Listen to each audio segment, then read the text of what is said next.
check this out. Today we're trying T Squared's toasted almond brittle. It says it's candied almonds and apple flavors permeate the air when this sweet fruit tea is steeping.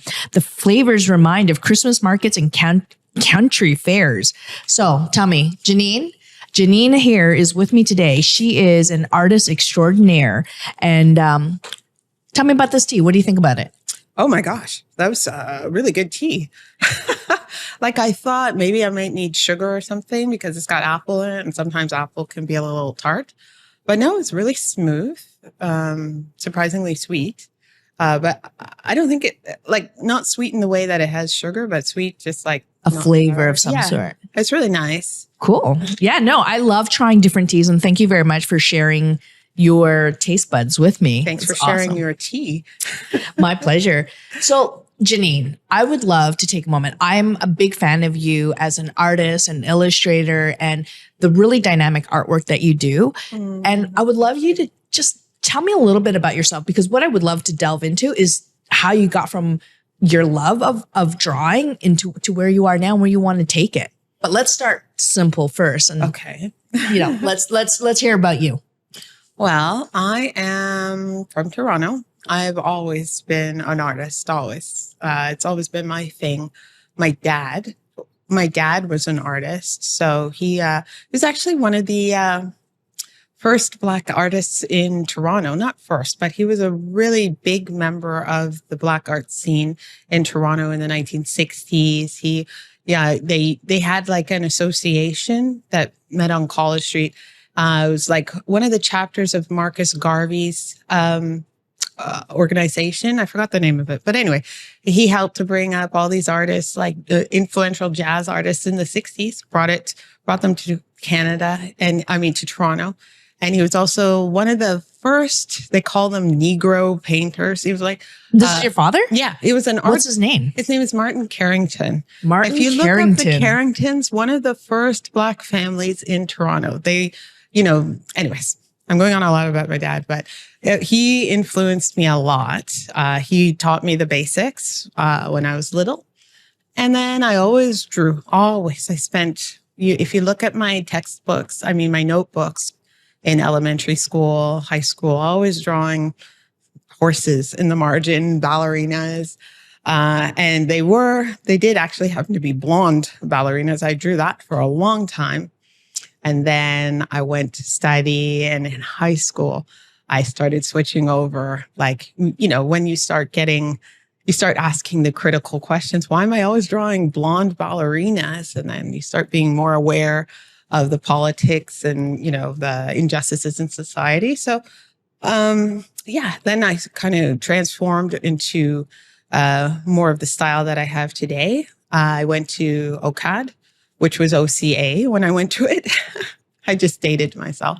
I went to OCA, and then I took some time off, worked in offices for a bit. And while I worked in the offices, I worked also, because I never went fully into administration. Right. I always I worked as a temp. So I was always a junior receptionist. Okay. For many different places, I was a junior receptionist, which meant I had loads of free time to sit and draw. Oh, wow. Okay. Yeah. Yeah. So seize the opportunity. I did. Absolutely. It was part of the reason why I took those jobs, because all I had to do was answer a phone call every once in a while. And then I spent the rest of my time drawing. And I got like 5 graphic novels done during my stints. You're paid in some ways to do it. I was. So maybe I've been a professional artist for a lot longer than I say in my bio. So that was, that got me to just before I decided I can no longer draw between phone calls. Yeah. It's not making me enough money. I have to either, pick a lane, basically. Yeah. Am I going to be admin or am I going to be an artist? And so I quit offices altogether. And I had my son too. And I said, well, buddy, we're going to have to live kind of, tighten our belts. And I made a 1-year plan. And I said, this is what we're going to do until I make it, until I can live off of my art. And It did. I think that's really, it is the tale, I think, of so many artists. And when I think about Toronto as communities, where would artists live? And it's becoming increasingly more and more expensive, right? And so even when you had so many art galleries around Toronto in areas that would be considered like less desirable or more seedy because it was affordable, but that was where all the creativity was. And for me as a realtor, I do often think about how do we create spaces that invite like diversity, that invite, like people from all sorts of different backgrounds. Because right now where we are in Toronto, it's very, very expensive to live in.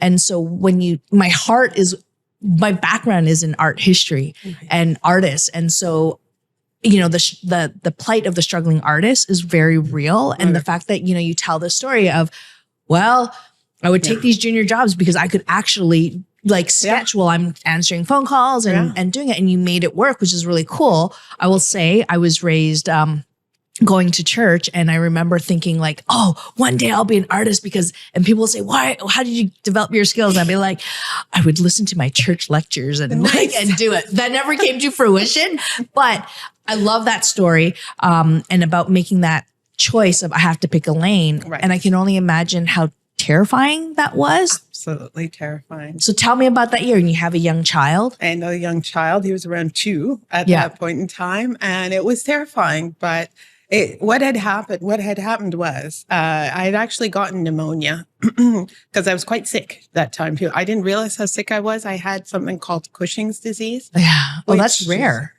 I had it. I didn't know I had it. So Cushing's disease leaves you susceptible to many infections. So I happened to get pneumonia. And so I was coughing away and then they let me go from that assignment. So I was like sick and I didn't even care. I was so sick. But they're like, we don't really need you here anymore. So it's going to be a couple more weeks. I'm like, okay, great. So then, I started asking myself, what am I doing? Like, I need to make more than, $400 a week, I need to do something. And I wasn't trained to be a receptionist. So I can feel, new people breathing down my neck because it's harder and harder to get placed because I'm not upgrading my skills in Word or Excel or PowerPoint. You know what I mean? So it came time for me to either go back to school and learn how to do all those things so that I can compete and get more jobs or leave. So I said, and I had been listening to a lot of self-help books. So I said, okay, I'm going to do it. And so on the last day of my last temp job, I sat down at their computer and I typed out my 1-year plan, typed it all out, all day, and then printed it out because I'm like, I'm not going to have access to any more free prints, right? Free black and white prints. So I printed it all out. I had like a thick folder or a thick document saying what I was going to do, by when, what I wanted to happen, when I could move on to the next stage of the plan, like all the criteria for moving forward in each part of this plan. Well, I had 6 hours to do this. So I did it. That's intense. Okay, you're an inspiration. I mean, you talk about the plight of the artist and surviving, having a young child and being like, on your last day, you spend the last 6 hours literally knowing I'm not going to have a computer. I'm not going to have a printer. No printer. I got a paycheck. And you did what I would say is a business plan. I made a business plan. I did. And so my business plan, stretched across 1 year. I had hoped to have $30,000 by the end of the year. And I detailed all the steps to getting there. And then my first step was, I need to find some childcare, right? So I can work on my portfolio. And so I was like, okay, I will need a childcare subsidy. Okay. In order to do that, you have to file your taxes. I had not filed taxes in 10 years. Whoa. So okay, I was like, I love this. Okay, here we go. Just file them. If you owe something, Janine, pay it. If you don't, you're good, right? Just get your subsidy and keep it pushing. We got to do this. So I go into H&R Block with my 10 years of tax. I'm like, here you go, guys. A little nervous. And then the guy rings it up. First year, the government owed you $1,000. And my plan was like, if they owed me, $100, I'd buy a slice of pizza. and put the rest away for my son. So the first year, $1,000. Second year, 1,000. Third, it kept going up. 10 years, $1,000 every year. Plus all the years that I had not gotten the child tax benefit. Plus all the years of the GST. Plus the trillium. So all these benefits came up to $30,000. It's almost like it manifested. Okay, this story is like, I'm like, whoa. Like, because I will say, I understand. Like, okay, let me ask you this question. Why didn't you file taxes? Just because one year I filed it and I didn't get a return. So I was like, this is a waste of my time. Well, as you know, it's really interesting, but like people, tax season, you got to file, okay? Like as stressful as it is, file because you might get surprised or you might get surprised in a very bad way because imagine 10 years of interest on something you owed could have taken a very small debt that you had to the government and turned it into something unmanageable. So I got lucky in a way in that, I didn't owe any money after 10 years and they actually owed me that amount, $30,000. Yeah. So that got me started. So I was good to go. And part of my plan also was to move to Costa Rica, but I thought that would be happening a year later. So did you move to Costa Rica? I did. Yeah. I took that money. I moved to Costa Rica. I bought myself a wicked computer, the most expensive one out there, the best one at the time. And I still have it. I still use it. It's paid for itself many times over. And we moved to Costa Rica. I worked with a lot of different authors down there. But because I was sick, I had to come back because the $30,000 was good, to live on for a year, but wouldn't have paid for the treatment I needed. Yeah. Okay. So we came back, and then we went, and then I had an operation about a year after we came back, and I've been living here ever since. Wow, what a story. I mean, I didn't even anticipate all that awesomeness of, it really, you kind of self-manifested this, right? I felt like it at the time. It really did. And what I would love to do is I wanted your artwork because I remember seeing you, like you would be illustrating for other authors and you would be like, illustrating beautiful, vibrant color schemes and especially representation of Black people, Black superheroes, Black everything. And I just loved it, right? Because for me as a parent of my own children, representation is really important. And if you don't, you need to see it to believe it. Right. And I really believe it. And I think that we are in a day and age where more and more people are behind the scenes. Like you see the Red Panda, like, you see all these wonderful shows that have made it to the big screen and made it to the small screen and kids see themselves reflected, right? Yes. And I love seeing that we see that diversity of different cultures. Yeah. And I feel like when you get people in the room that can actually have that impact, it's really powerful. And I feel like I wish this had happened a decade earlier or 2 decades earlier, but it's taken a while to claim space. Right. So can you talk to me a little bit about that? Yeah. Like, and also talk to me about your new book. Okay. Well, I've got to say, I feel like the general consensus among myself and all my peers is that movies are so much better than they used to be.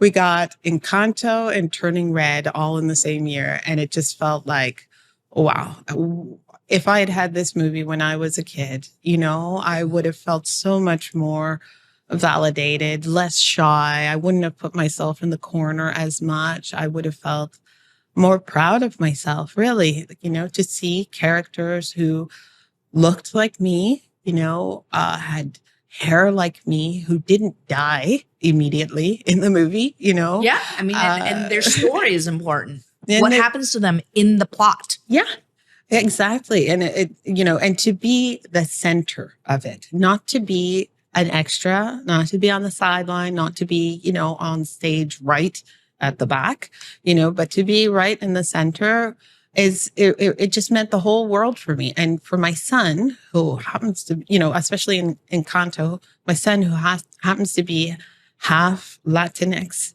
and half Black, that was amazing. Like he said at one point in time, that guy, he speaks Spanish like me, right? Well, and he doesn't, like, my son doesn't speak Spanish that well, but he's been learning. Like, I've always given him a base of Spanish since he was little. So he does know some things, and this brought it out. Like, this was the first time he actually expressed pride in knowing that Powerful, language. right? Yeah.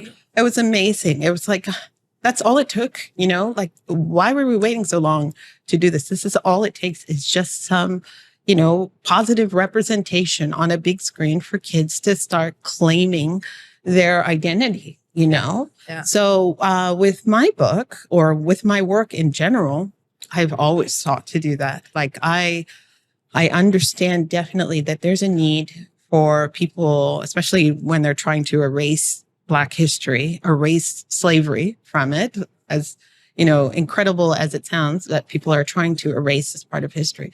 I also feel, and I know it's a large sentiment, a big sentiment among the Black community, that we're kind of beat over the head with slavery a bit. It's like, it's a bit much now. You know, we need to know about it. We definitely need to not forget about it, but we also have to have other types of representation. So I've had that in my head always, like, you know, ever since I started drawing Black people, dropped the blonde ballerinas and started drawing that, I was keenly, like, aware that every time I see Black people in the media, it has to do with angst. You know, it's always crying or shocked or sad or poor or something, right? So I'm like, well, for me, it's going to be all about numbers. It's going to be about volume. How many images of beautiful, ethereal, you know, insouciant, carefree, lighthearted Black people can I draw? Yeah. And I've gotten a lot done. You have. No, I mean, I know, like, by, you know, kind of like watching the work that you put out there, it's just so beautiful, and it just adds to the collective, right? And books are so important. Like, for me, I'm a lover of books. Libraries are something that's really important to me. And so especially when I had my first child, like my daughter, I just remember being even more cognizant before I gave birth to her, that I was like, I need to find books that she can see herself reflected. Yeah. And when I was growing up, it was Tiki Tiki Tembo. And I remember, like, not the best representation, but one of the few and only representations when I was a kid that I saw. And I was like, is that me? Like, that's the only thing closest to me. There are lots of stereotypes in it, which is not, you know, when we look back, but we have to look forward and create the spaces that we want. Create it. Yeah. So that's why I'm a big fan of you and the art that I see. And I really appreciate all the artists who are really making space. And even like with Churning Red, I remember with Shimido, right? Like, that's her name, I think. Oh, is that the director? Yeah. Okay. Like, she's from Toronto, and she like created it. But even like, I saw an interview where it was about how having more diversity in decision-making chairs makes a huge difference. Definitely. And so you, as an illustrator, you have the power of the pen, which is quite mighty. Right. I hope and so I don't know. I guess I want to take a moment to just kind of like have you talk a little bit about the first book that you've authored. Okay. Yeah. So my first book is called M and the Cat. And it's about a kid who finds himself at home after an unexpected school closure, which I feel like we're all parents are. Oh, here we go. All parents are really familiar with during the pandemic and the strikes and now weather systems that close the schools on like a moment's notice. Yeah. So Emma is at home, and they have a very tempting option, which is to spend the entire day in front of the TV. So the glow of the TV. Well, that's a different kind of glow. Yeah. There is one glow from the TV, and then another glow shows up, and it is a mysterious cat that has somehow gained access to the TV room and is about to wreak havoc. So, the story, I don't know. I can't even remember how I got to the story. I know how the characters evolved. Like, I know that for sure M. So fun. And the relationship between M and M's mom is based on me and my son like 1000%. I realized that as I was drawing, because it was much easier to write how I felt when, like begging my son to please, do something other than watch TV, and yet knowing that work was there and it needed to be done. And if I didn't get it done, it will not get done. Like if I spend all day arguing with you about what to do, or trying to fiddle with the parental controls, or, having to deal with the begging to take the parental controls off of the tablet, I will not get my work done. Yeah. And No, we will I have mean, nowhere to live. and that's a reality that so many parents face, especially during the pandemic, where schooling happened at home. Yes. Work happened at home, and many people were often in very confined spaces. Yeah. And some people might not even have been able to go outside if they didn't live in a house, right? And this story was really powerful in that sense of sometimes you're just trying to survive day by day. Yeah, definitely. And that was totally our story. We were at the very beginning trapped in our apartment because we weren't allowed to go outside. We didn't have a backyard. So we were in the apartment for the entire time. But then it morphed into something different because, of course, as the restrictions relaxed, you were able to do, somewhat normal stuff. But I didn't send my son back to school because at first I felt really nervous about the virus, being sick for so long. My endocrinologist told me that it's possible that your immune system is still a little bit, weak. So you could be susceptible to contagion. And so, you might want to, exercise caution. So I was like, okay, well, I don't really feel comfortable with him going to school. So we spent 2 years doing homeschooling or virtual schooling. A lot of that happening. A lot of that, I'm just going to have to give up this battle and leave him to his own devices. So so that describes the relationship of M and M's mother. And then the other part of it was just an adventure that I dreamed up, like a bunch of things that can't happen that do happen to a kid. And this cat that just leads the whole thing is the instigator of this wild adventure that they have. And then when I was about to start drawing, I was like, well, is this story going to be for girls or for boys? And I'm like, well, it's kind of for both. And I was torn, like, should M be a boy or should M be a girl? And then it dawned on me, in 2022, M doesn't have to be a boy or a girl. For real, right? M just needs to be a kid. And it was like the light shone in. It was so much easier to write that way because I didn't have to think about gender or, gender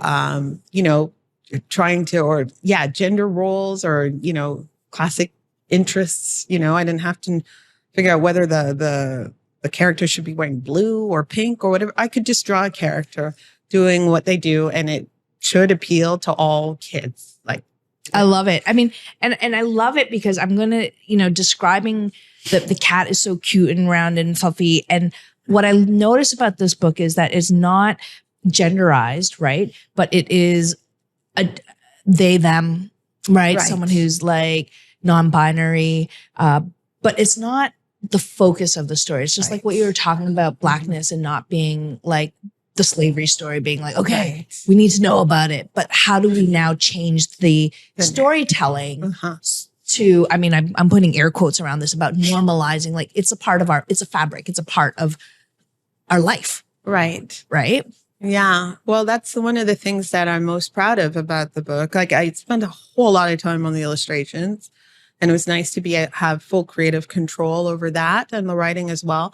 But really the underlying concept of the book that I'm extremely proud of is that this character, there's no mention of race. There's no mention of gender. It's just the character doing their thing. And so it's not a book about being non-binary, and it's not a book about being Black. It's not a book about being chubby. It's a book about being bored. And so, and in that, I feel like I have addressed to the maximum amount the issues surrounding being Black, chubby, and non-binary by not addressing them, that I have put forth this character into the world, not to be seen as anything other than a kid, which is what we need now for our kids, is that they need to be the star of the show. There needs to be no question of their humanity. There should be the word, weird or, normal should not even come into the conversation. You are who you are. Just are. Right? These, our kids just are. And I feel like it drives me, bonkers when I see, the media that we have, that there's so much othering of our kids.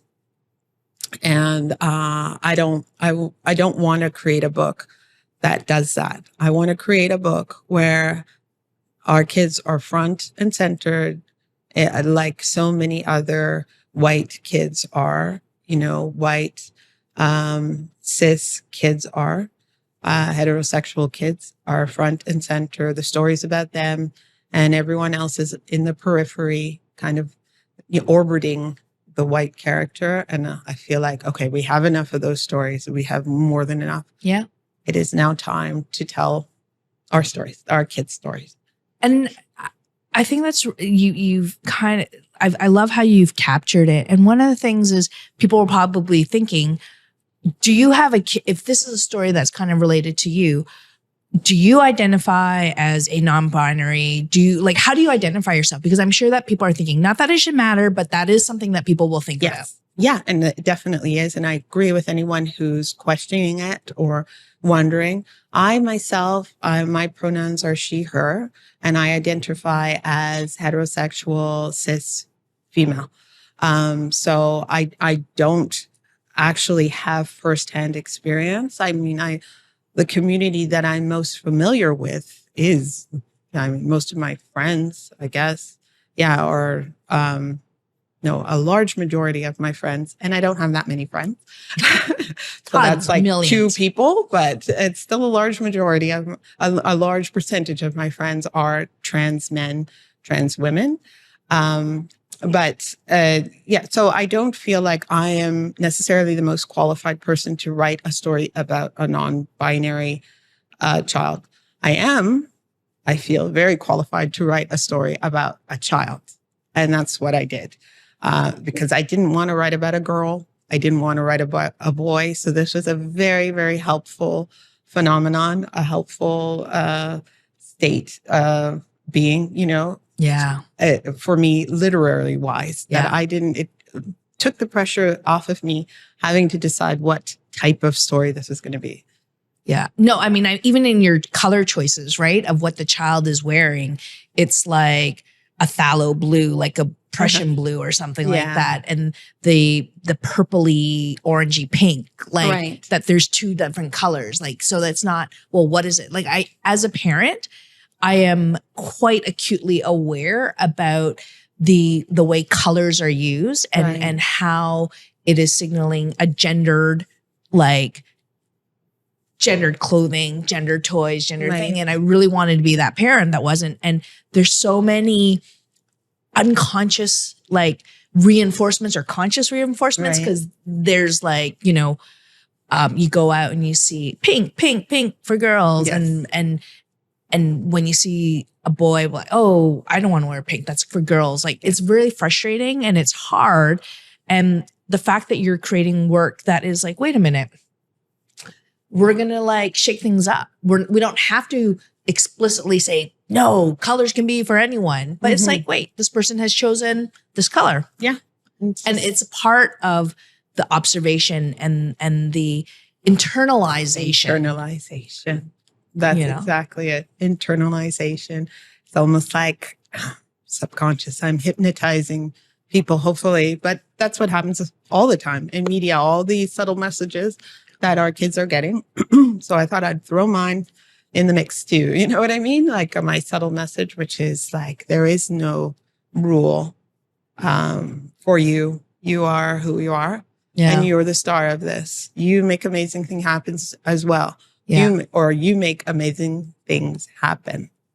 Well, I love that because, the quote that you had told me about, that is your favorite quote is be cheerful and strive to be happy. All right. So talk to me about that because I feel like you have manifested a lot of your successes in situations that might have been like terrifying. It probably was terrifying, but Definitely. there was a lot of striving and a lot of happiness. Right. And the outcome, I mean, everything that you produce is just so beautiful. Thank you. Thank you very much. The quote, it is from a poem called Desiderata, written by a white man, old. But anyways, it happens to be my mom's favorite poem. She's had it around the house for longer than I can remember.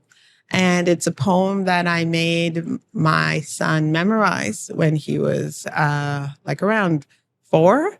He could say the first part of it and the last part. And it's got a lot of surprisingly good advice in it.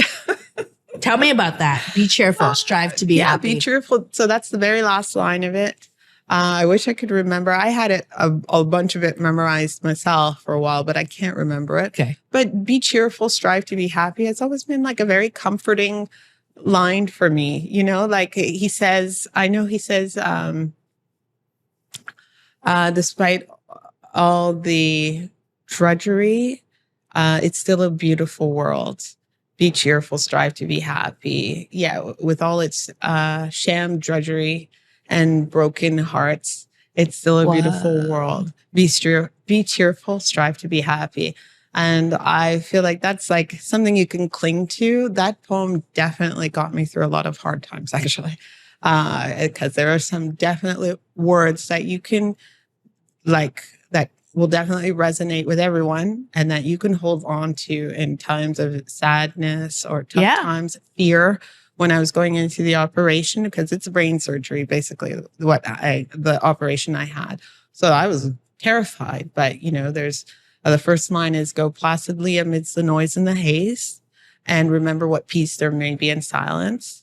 So that's one of the ones that I held on to. It was, it's something, those are words to live by. I think that poem, most people who read it will agree. They're words to live by. I also heard that it's when you're in Alcoholics Anonymous, you have to memorize that poem as well. Wow, how interesting. Yeah. And I thought, well, what an amazing choice. Like that, if, it perfectly describes, I feel, what could be missing in someone who has a substance abuse problem. That sense of serenity and, kind of like you're going to be okay. Yeah. Things are happening and then just, watch, listen, do your best. And that's all that we can do. Exactly. I mean, we are living in times where there's a lot of uncertainty.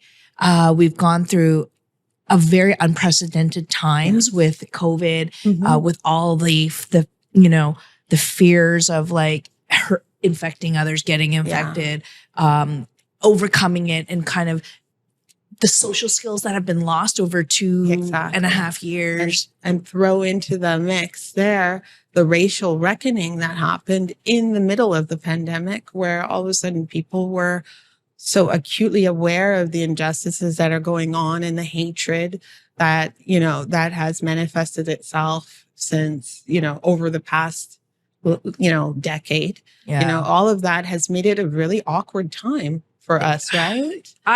I hear you as a person of color, as a gay woman, like it's how do you live your life authentically? I mean, I think that's important. It's something I strive for. Yeah. And go ahead. And can I ask you, as a gay woman, as a gay mother, how did this story strike you? Like, what did you feel about it? So how you said that like the story was about a kid being bored? It totally stood out for me because I could see my daughter being like, I could see myself having that conversation. Right. And it literally took me back to the time where I'm working and I have to do stuff and my kid is there. And sometimes you want to do the path of least resistance. And so you're like, okay, I need to get this done. Go ahead, watch the screen. Yes. And, pre-pandemic, we were like, no screens, nothing. Let's go out. Let's do something.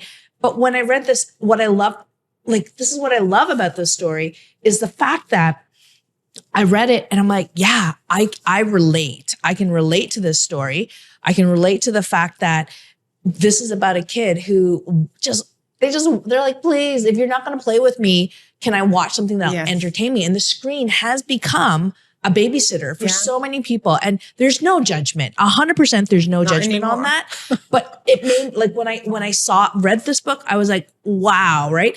And as a parent, I just could understand, like, I could relate to it in so many ways. And I thought, how can we share this journey of a kid trying to realize there's more than just a screen and the discovery, like, it goes on a journey, but the discovery of play, the discovery of going outdoors. And you would think that it's simple, but it's not that simple, right? Yeah. And so that's the piece that's super duper powerful. And I love this story.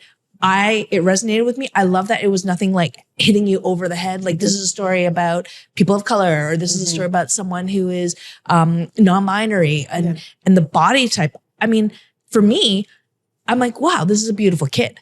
Right.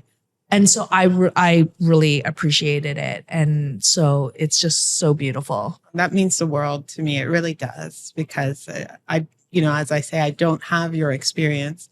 So to hear that it resonated with you, that's, it's all I needed to hear, really.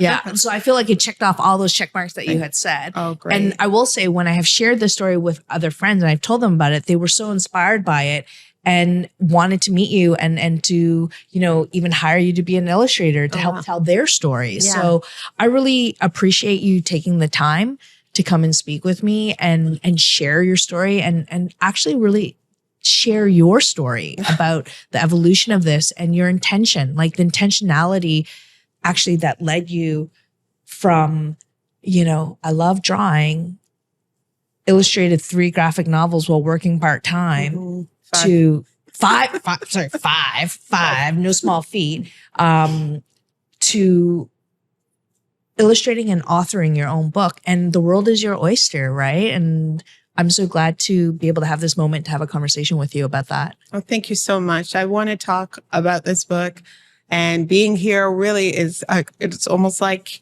my tax windfall. It manifested itself because one of the things I really wanted to do was do a podcast or a video. I'd like have an interview about this book because I have so much to say. It's a big part of me. It came straight from my heart. So thank you so much for taking the time to ask me about what I've been dying to talk about. Well, I really appreciate you taking your time. And this is people, Janine Carrington, JanineCarrington.com, right? Janine Carrington Books.com. Oh, sorry. Janine Carrington. www.JanineCarringtonBooks. Or actually, you know what? JanineCarrington.com will also lead you to me. Thank you. I managed to snag my name as my URL. So either one will lead you to me and to Emma the cat. Well, thank you. Thank you, Lee. Thank you so much. My pleasure. It was awesome. I love it. It was so great.